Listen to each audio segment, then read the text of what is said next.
Maya had always been different, not in an obvious way that people would notice right away, but in small ways that made her feel like she was watching the world through a slightly different lens than everyone else. She could sense when her mom was upset even from another room. She knew when her best friend was lying about being okay. But she thought everyone could do these things. She thought everyone just chose not to talk about it. That Tuesday morning started like any other. Maya was running late for her college lecture, rushing through the busy campus coffee shop with her backpack sliding off her shoulder, and her hair still messy from sleeping through her alarm. The place was packed as usual, filled with students, cramming for exams and professors grading papers over their third cup of coffee. She was standing in line, checking her phone for the time, when it happened. A wave of thoughts hit her that weren't her own, clear as her own voice, but definitely not coming from her mind. Someone was thinking about a piano piece, something beautiful and complicated. She could almost hear the melody, could feel fingers moving across keys even though her hands were holding her phone. Maya looked around confused. The thoughts were so vivid, so real. She could feel someone's nervousness about an upcoming performance, worry about hitting the right notes, excitement about sharing music with people. But these weren't her thoughts. She didn't even play piano.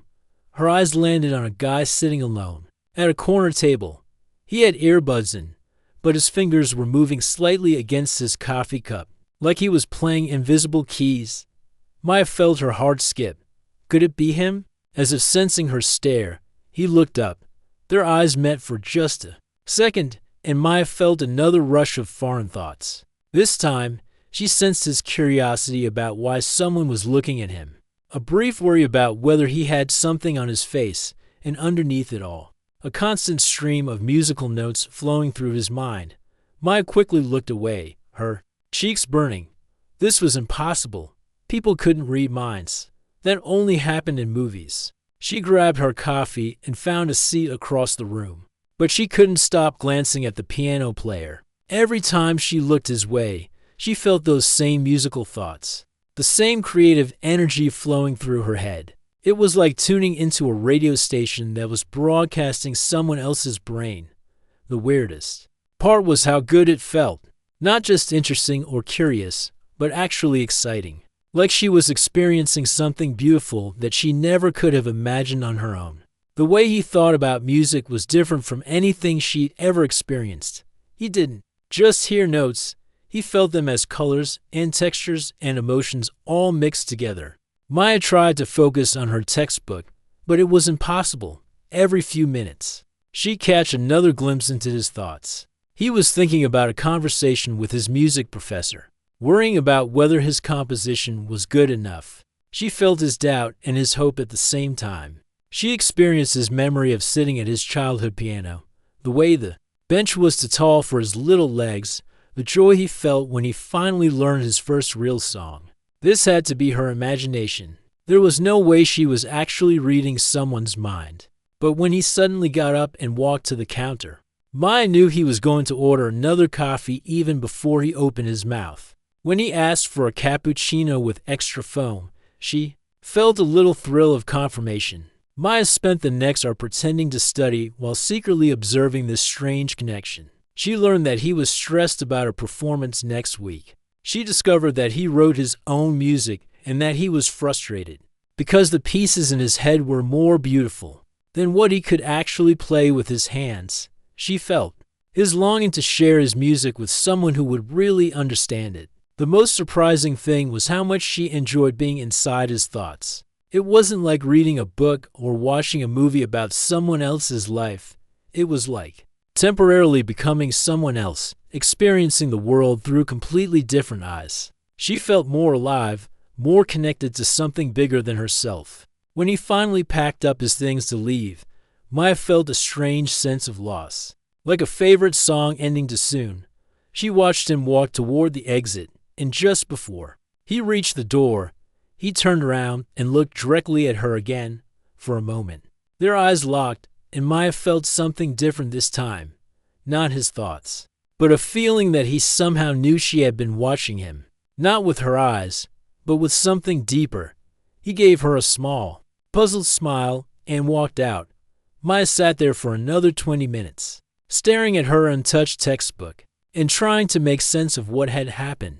She felt like she had discovered a secret door in her mind that she never knew existed, and now that it was open, she wasn't sure she could close it again. The strangest part was that she didn't want to close it. For the first time in her life, she had felt truly connected to another person's inner world. She had experienced pure creativity, raw emotion, and beautiful thoughts that weren't filtered through words or expressions or social barriers. As she finally packed up her books and headed to class, Maya couldn't stop thinking about the piano player. She found herself hoping she would see him again tomorrow, not just because she was curious about her newfound ability, but because she wanted to experience that beautiful musical mind again. She had no idea that this chance encounter would change everything about how she understood herself and what it meant to truly know another person. Maya couldn't concentrate on anything for the rest of the week. Her professors' voices seemed distant and muffled, like she was hearing them through water. All she could think about was returning to that coffee shop and seeing if yesterday had been real or just some weird daydream brought on by too much caffeine and stress. She found herself arriving at the coffee shop earlier each day, ordering drinks she didn't really want, just hoping to see the piano player again. On Thursday, her patience was rewarded. There he was, same corner table, same focused expression, fingers moving in that subtle rhythm against his notebook. This time, Maya was ready. She chose a seat with a clear view and opened her textbook as a cover. Then, almost like learning to focus a camera lens, she tried to tune into whatever had happened before. At first, nothing, just the normal coffee shop sounds and her own nervous thoughts. But then, like finding the right frequency on an old radio, she began to pick up something else. Musical phrases floating through her consciousness, but not just melodies this time. She could sense the emotions behind the music, the way certain chord progressions made him feel hopeful or sad or excited. Maya discovered that his mind worked in layers. On the surface, he was thinking about practical things like his upcoming classes and whether he had enough money for lunch, but underneath, there was always music playing, like a soundtrack to his entire life that never stopped running. She learned that his name was Alex when she overheard his thoughts about a text message from his roommate. She felt guilty about learning his name this way, like she was reading his diary without permission. But the guilt was mixed with fascination. She was experiencing the most private part of another person's existence, and it was incredible. The more she practiced, the clearer the connection became. Maya began to understand that Alex didn't just think in words like most people. His thoughts came in sounds and feelings and images all mixed together. When he was happy, she could sense warm golden colors in his mind. When he was worried, the colors shifted to cool blues and grays. What surprised Maya most was how much she enjoyed being inside his thoughts. It wasn't just curiosity anymore. She felt genuinely excited by the way his mind worked, by the beauty of his creative process. When he was composing, she could feel the exact moment when he found the right note or the perfect rhythm. The satisfaction was so intense it made her heart race. She started looking forward to these sessions, like other people look forward to their favorite TV shows. Maya would finish her classes and practically run to the coffee shop, hoping Alex would be there. When he was, she felt a rush of anticipation. When he wasn't, she felt genuinely disappointed. Maya began to notice patterns in his thinking. Alex was harder on himself than anyone else would ever be. She felt his frustration when a piece didn't sound the way he heard it in his head. She experienced his self-doubt about whether his music was good enough, whether he was talented enough, whether anyone would ever care about the songs he was creating. She wanted to tell him how wrong he was, from inside his mind. She could feel the pure beauty of his musical ideas. She experienced the joy and passion he put into every note. But how could she explain that without sounding completely crazy? The strangest part was how connected she felt to him, even though they had never actually spoken. Maya knew things about Alex that his closest friends probably didn't know. She understood his fears about the future, his memories of learning piano as a child, his dreams of someday performing his own compositions for people who would really understand them. Maya found herself changing in small ways. She started listening to different music, drawn to the complex pieces that she had experienced through Alex's mind. She caught herself humming melodies that she was sure she had never heard before, but realized were songs from his thoughts. Her friends commented that she seemed different lately, more thoughtful, more creative. She also noticed that her other intuitive abilities were getting stronger. Maya had always been good at reading people, but now she was picking up emotions and thoughts from classmates, professors, even strangers on the street. It was like discovering she had a muscle she never knew existed, and the more she used it, the stronger it became. But Alex remained the clearest connection with others. She might catch glimpses of surface thoughts or strong emotions. With him, she could dive deep into complex ideas and feelings. She could experience his memories, understand his personality, feel his creativity flowing through her own mind. Maya began to worry about what she was doing. Was this fair to Alex? He had no idea that someone was basically living inside his head for hours at a time. She told herself she wasn't hurting anyone, that she was just observing. But deep down, she knew this was more invasive than anything she had a right to do, yet she couldn't stop. The connection to Alex's mind had become like addiction. Maya craved the feeling of experiencing life through someone else's consciousness, of touching something beautiful and creative that existed nowhere else in the world. She felt more alive when she was connected to his thoughts than she did living in her own mind. As the days passed, Maya found herself spending more and more time at the coffee shop, more and more time lost in Alex's mental world. She was learning everything about him, falling in love with his mind, his creativity, his gentle way of seeing the world. She had no idea that Alex was beginning to notice something strange happening to him too. Maya's life began revolving around Alex's schedule.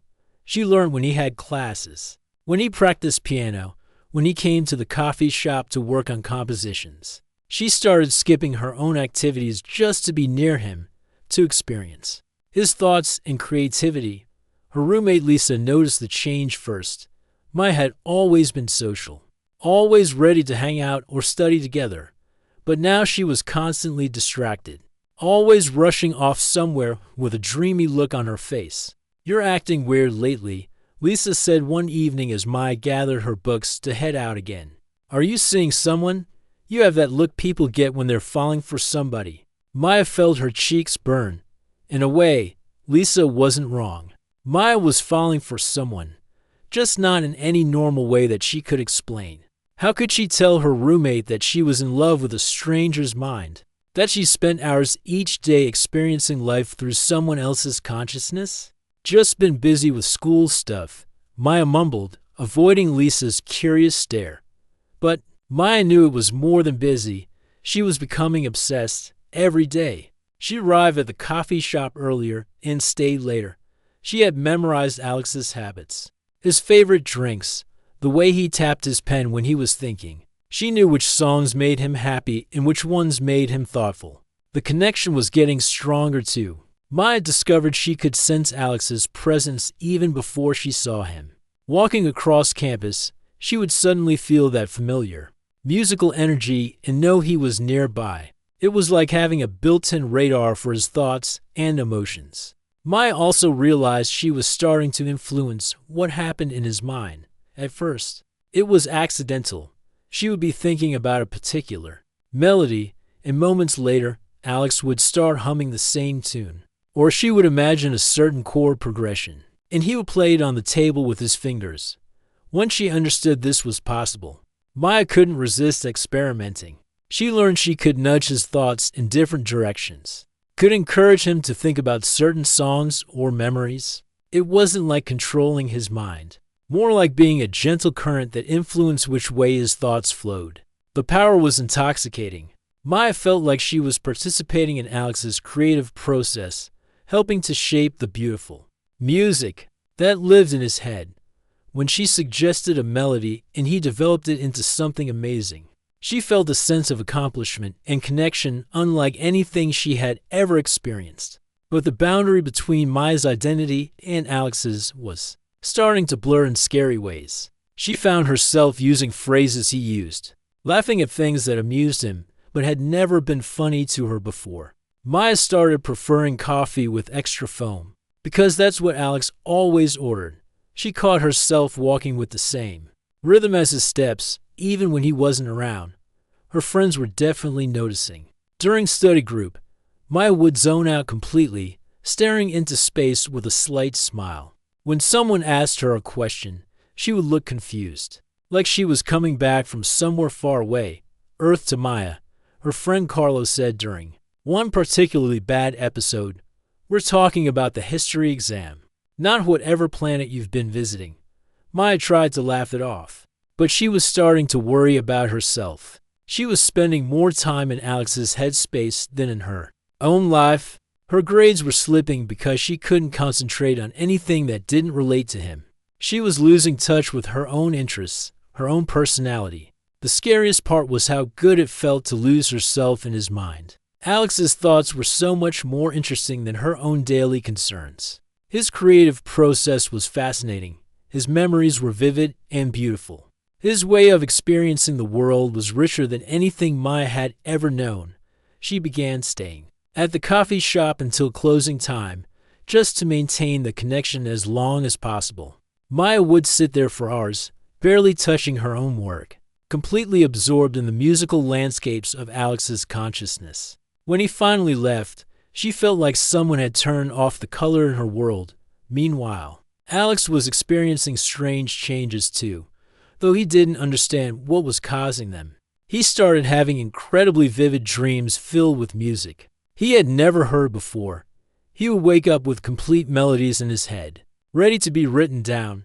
His compositions were getting better, more complex and emotionally rich than anything he had created before. He also began having moments of unusual confidence. Alex had always been shy about performing, worried that people wouldn't understand his music. But lately, he felt different, like someone, somewhere, truly appreciated what he was creating. He couldn't explain where this feeling came from, but it made him more willing to share his work with others. Alex noticed other odd things too. Sometimes he would have thoughts that didn't feel quite like his own. He would remember conversations he was pretty sure he had never had, or feel nostalgic for places he had never been. He started wondering if he was losing his mind, or if the stress of school was making him imagine things. Maya watched all of this happening through their connection, feeling both guilty and excited. She could sense Alex's confusion about the changes in his life, but she could also feel how much happier and more creative he was becoming. Part of her believed she was helping him, encouraging his artistic growth. But another part of Maya knew she had crossed a line she couldn't uncross. She was no longer just observing Alex's thoughts. She was living in them, shaping them, becoming addicted to the experience of being someone else. She was losing herself in the most beautiful and dangerous way possible. As weeks passed, Maya realized she needed to make a choice. She could continue down this path, becoming more and more lost in Alex's mind until she forgot who she was entirely. Or she could find a way to step back, to return to her own life and her own identity. But the thought of giving up this connection, of returning to the ordinary loneliness of her own thoughts, felt impossible. Maya had discovered something extraordinary, something that made her feel more alive than she had ever felt before. She had no idea that her choice was about to be made for her. Alex's dreams were getting more intense every night.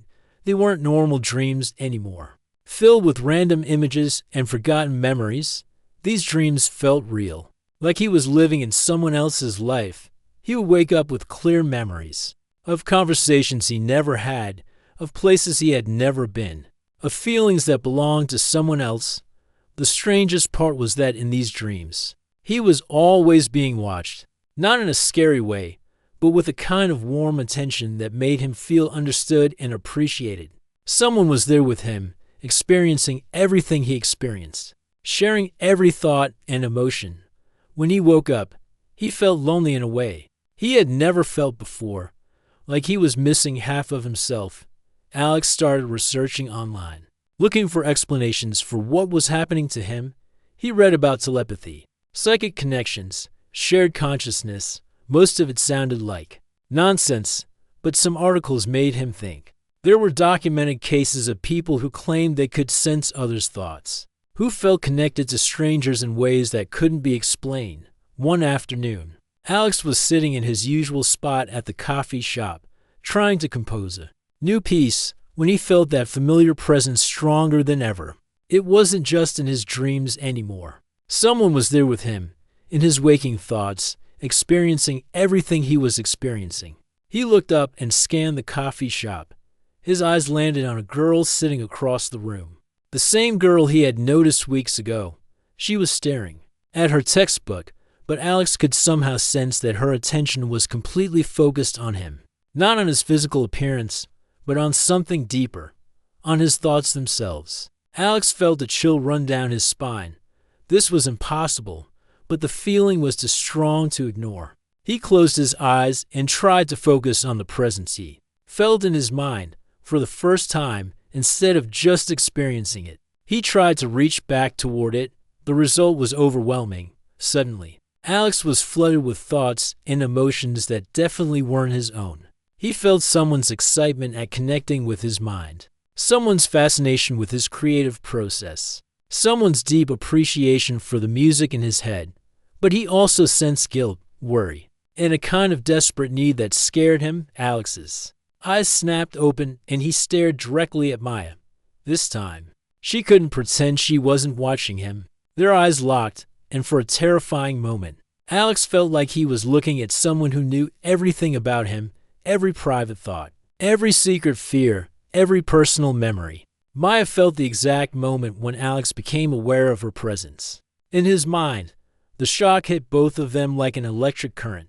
All the careful barriers Maya had built, all her subtle ways of staying hidden in his thoughts, crumbled in an instant. Alex stood up so quickly that his chair scraped against the floor. Other customers looked over curiously, but he barely noticed. He walked straight toward Maya's table, his heart pounding with a mixture of fear, anger, and confusion. "You," he said quietly when he reached her table. "It's been you this whole time." Maya felt like she couldn't breathe. The moment she had been dreading and secretly hoping for had finally arrived. There was no way to deny what had happened, no way to pretend this was all a misunderstanding.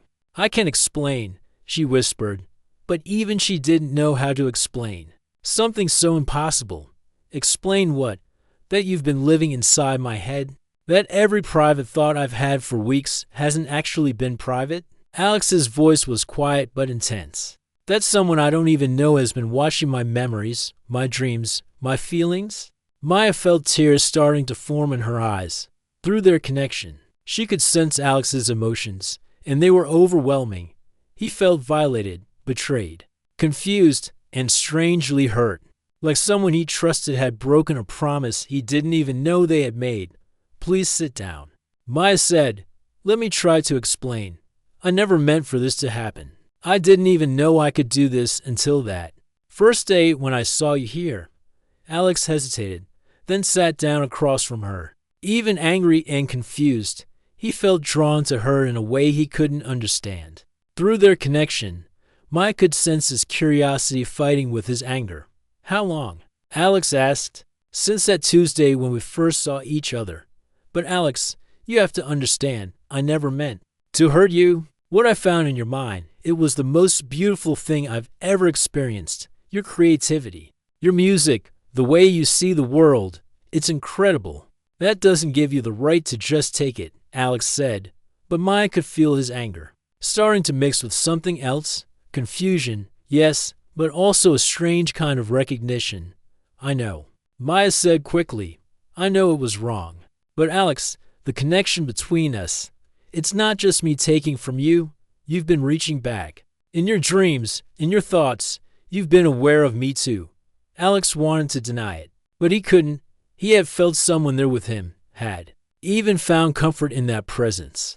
The loneliness he felt when he woke up from those vivid dreams was proof that part of him had welcomed the connection.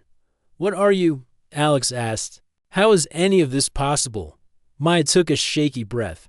"I don't know. I've always been good at reading people, but nothing like this. With you, it's like our minds just fit together somehow, like we're on the same frequency. They sat in silence for several minutes, both trying to process what was happening around them. The coffee shop continued its normal routine, but Maya and Alex felt like they were in their own bubble, connected by something that neither of them fully understood. "This is crazy," Alex said finally. "I know," Maya replied. "But Alex, when I'm connected to your thoughts, when I experience your creativity and your music, it's the most alive I've ever felt. It's like discovering a part of myself I never knew existed." Alex looked at her for a long moment. Through their connection, Maya could sense his internal struggle. He was angry about the invasion of his privacy, but he was also fascinated by what was happening between them and underneath it all. She sensed something that surprised her. He was lonely too, and the connection they shared made him feel less alone. "I need time to think about this," Alex said finally. "This is too much to process right now." As he got up to leave, Maya felt their connection starting to fade for the first time in weeks. She was truly alone in her own mind. The silence felt deafening. For 3 days, Maya didn't see Alex at the coffee shop. For 3 days, she sat at her usual table, staring at his empty corner spot, feeling more alone than she had ever felt in her life. The silence in her mind was overwhelming. After weeks of experiencing the rich, musical landscape of Alex's thoughts, her own consciousness felt flat and colorless. Maya tried to go back to her normal routine. She attended classes, hung out with friends, worked on assignments, but everything felt hollow. She realized how much of herself she had lost in Alex's mind, and now she didn't know how to find her way back to being just Maya. Her roommate Lisa noticed immediately. "Okay, what happened? You look like someone died." Maya almost laughed. Someone had died, in a way, the version of herself that had existed for those magical weeks. The Maya who experienced life through someone else's beautiful consciousness was gone. Meanwhile, Alex was struggling with his own confusion. He had spent 3 days researching everything he could find about telepathy, psychic connections, and shared consciousness. Most of what he found seemed fake or exaggerated, but some scientific articles suggested that certain people might have unusual sensitivity to others' mental states. The strangest part was how much he missed the connection. Alex had been angry and felt violated when he first realized what Maya had been doing, but as the days passed, he found himself feeling incomplete. Those dreams where someone else's presence had made him feel understood and appreciated. Those moments of unusual confidence and creativity, they were all gone now. He felt like he was missing a part of himself that he had never known existed. Alex also couldn't stop thinking about what Maya had said about experiencing his creativity and finding it beautiful. No one had ever understood his music the way she seemed to. No one had ever appreciated the complex emotions and ideas he tried to express through his compositions. The thought that someone had not only understood, but had been genuinely moved by his inner creative world was both disturbing and wonderful. On Thursday evening, Alex made a decision. He walked to the coffee shop, hoping Maya would be there. She was sitting alone at her usual table, looking smaller and sadder than he had ever seen her. When she looked up and saw him, her face lit up with hope and relief. "Alex," she said softly, "I wasn't sure if you'd ever want to see me again." He sat down across from her, feeling nervous and uncertain. "I've been thinking about what you said, about the connection between us." Maya felt a flutter of hope but tried to keep her expectations low. "And I want to understand what happened, not just how you did it, but why it felt so." Alex searched for the right word. "So right. Sometimes, like when I was creating music and I felt like someone was there with me, really understanding what I was trying to express." Maya's eyes filled with tears. "It was incredible, Alex. Your mind is amazing. The way you think about music, the way you see colors and sounds and emotions and melodies, it's like nothing I've ever experienced. Being connected to your creativity made me feel more alive than I've ever felt. But you were also changing things, Alex said carefully, influencing my thoughts, my dreams. That part scared me. I know, Maya said quickly, and I'm sorry. At first, I was just observing, just experiencing what it felt like to be in your mind. But then I realized I could nudge your thoughts in certain directions. And I couldn't resist trying. It felt like I was helping your creative process, but I know that wasn't my choice to make. They sat in comfortable silence for a moment, both feeling the weight of this strange situation they found themselves in. Can you still do it? Alex asked. Can you still connect to my thoughts? Maya looked surprised by the question. I don't know. I haven't tried since that day you confronted me. I was too afraid and too guilty. What if, Alex said slowly, what if you tried again, but with my permission this time? What if we figured out how this works together? Maya's heart started beating faster. You would be okay with that? I've been thinking about it for days, Alex said. What you did without my knowledge was wrong, but what we experienced together, that connection, it was something special. I felt more creative, more understood, more complete when you were there. I've been lonely my whole life, and for a few weeks, I wasn't lonely anymore. Maya felt tears running down her cheeks. I was lonely too. I never realized how lonely I was until I experienced what it was like to really connect with another person's mind. So maybe we can try this again, but differently, with boundaries and consent and understanding. Maya nodded eagerly. I would love that. But Alex, what if I lose control again? What if I get so caught up in your thoughts that I forget where I end and you begin? Then I'll remind you, Alex said with a small smile. That's what partners do, right? They help each other stay grounded. Maya felt a warmth spreading through her chest. Partners? Well, what else would you call to people who can share consciousness? Tentatively, Maya reached across the table and touched Alex's hand immediately. She felt that familiar electric connection, but this time it was different. Instead of sneaking into his thoughts, she felt invited, instead of hiding her presence. She felt welcomed out through the connection. Maya sensed Alex's nervous excitement, his curiosity about what they might discover together, and his genuine care for her well-being. But she also sensed something new, his own reaching back toward her, his attempt to understand her thoughts and feelings too. Can you feel me trying to connect to your mind? Alex asked softly. Yes, Maya whispered. It's like you're knocking on a door, instead of me always being the one walking uninvited into your house. Over the following weeks, Maya and Alex developed their own unique relationship. They spent hours at the coffee shop, sometimes talking, normally, sometimes sitting in comfortable silence while sharing thoughts and emotions. Maya learned to control her ability to connect only when Alex was open to it, to respect the boundaries of his mind. Alex discovered he had his own telepathic sensitivity. While not as strong as Maya's, he could sense her emotions, could sometimes catch glimpses of her thoughts and memories. The connection flowed both ways now, creating something neither of them had ever imagined possible. They found that their shared consciousness made them better individually too. Maya's creativity flourished as she learned from Alex's artistic process. Alex became more confident and emotionally expressive as he experienced Maya's way of connecting with people and understanding social situations. Most importantly, they were no longer alone.